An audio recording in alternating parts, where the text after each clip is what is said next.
South Africa's political landscape has never been short of controversy, but Julius Malema's latest remarks have ignited a storm of outrage, sparking fiery debates across the country.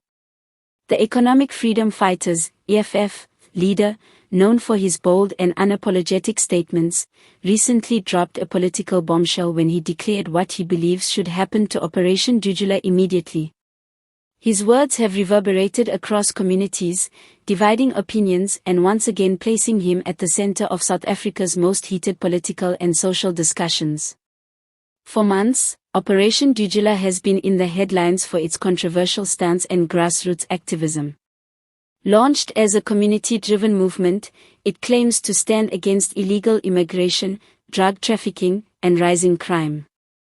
However, critics argue that the group has overstepped its boundaries, often targeting vulnerable communities and creating an atmosphere of fear and intimidation. Human rights groups and activists have condemned Operation Dudula, warning that its actions sometimes resemble vigilante justice rather than legitimate activism.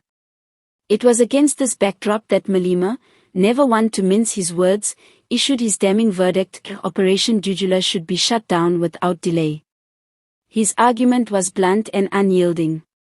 According to Malema, the group is not merely misguided but poses a direct threat to South Africa's fragile social fabric. In his words, "You cannot build unity in this country by fueling hatred against Africans who share our borders. Dudula thrives on scapegoating the poor and directing people's anger at the wrong enemy. This organization must be dismantled before it tears our communities apart." The response was instantaneous and explosive. Supporters of Malema applauded his stance, hailing him as a true defender of Pan-African unity. They argued that the EFF leader has once again demonstrated his commitment to solidarity with Africans across the continent, rather than allowing political discourse to be reduced to xenophobic rhetoric.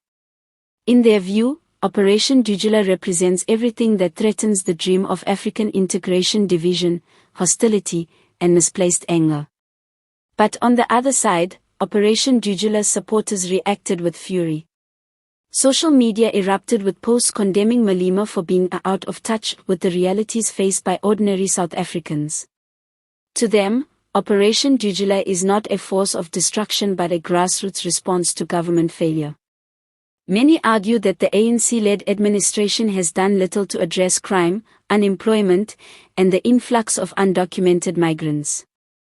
Dudula, they say, fills the gap left by failed leadership. Malema's call for its immediate shutdown, they claim, is nothing more than an attempt to silence voices that represent ordinary citizens' frustrations. Political analysts have been quick to weigh in on the unfolding storm. Some argue that Malema's comments are part of a broader strategy to consolidate his base and reclaim the political spotlight as the 2026 elections draw closer. Others suggest his attack on Operation Dudula is rooted in ideology and unwavering belief in Pan-Africanism that rejects the scapegoating of fellow Africans for South Africa's socio-economic problems. Either way, his remarks have sparked a renewed conversation about the country's direction and how it deals with the complex issue of migration. Civil society organizations have also entered the fray. Amnesty International and other rights groups echoed Malema's concerns, warning that vigilantism under the banner of Dudula has already caused significant harm. They point to reports of harassment, unlawful evictions, and violence, calling on government to intervene decisively before the situation spirals out of control. For these groups, Malema's bombshell is not an attack on ordinary citizens but a call to restore order and human dignity. Still, the timing of his statement cannot be ignored.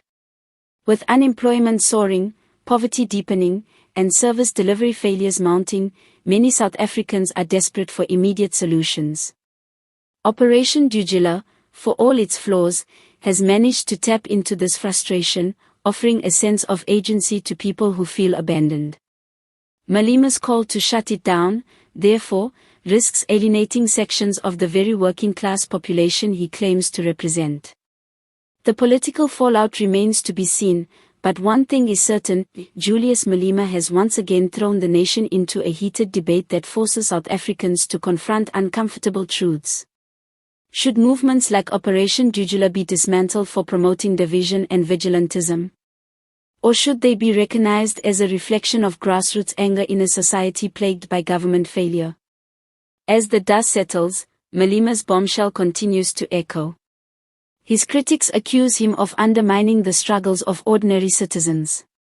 His supporters praise him for defending Pan-African values. And somewhere in the middle, millions of South Africans are left to grapple with the deeper question: how does a nation already burdened with inequality, crime, and political instability find a path toward unity without descending into chaos? For now, one thing is clear: the debate around Operation Dudula is far from over, and Malema's intervention has only turned up the heat.